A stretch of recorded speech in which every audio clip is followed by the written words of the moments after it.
L'enquête se poursuit en Turquie pour retrouver les auteurs de l'attentat d'Istanbul. 5 personnes ont été arrêtées, plusieurs rafles ont été menées dans les milieux proches de l'État islamique et 3 ressortissants russes ont été interpellés. Le point avec Océane Nicole.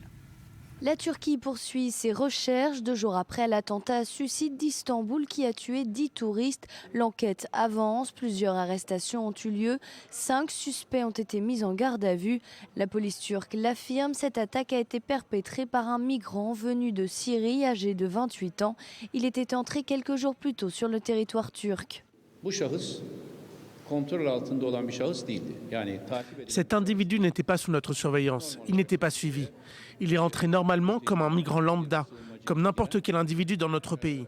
Mais suite à l'attaque, toutes ses connexions ont été scrupuleusement examinées et ses liens avec Daesh ont été mis en lumière. Mais aussi des liens avec des personnes utilisées par Daesh faisaient partie de son entourage.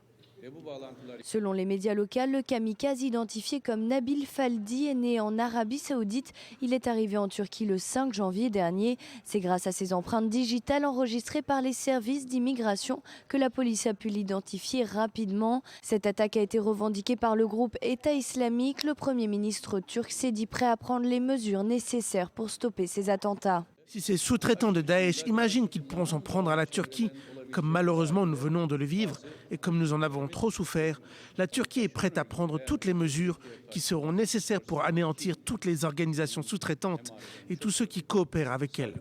La Turquie est en état d'alerte maximale depuis le 10 octobre dernier, depuis l'attentat devant la gare centrale d'Ankara, un attentat qui a fait 103 victimes.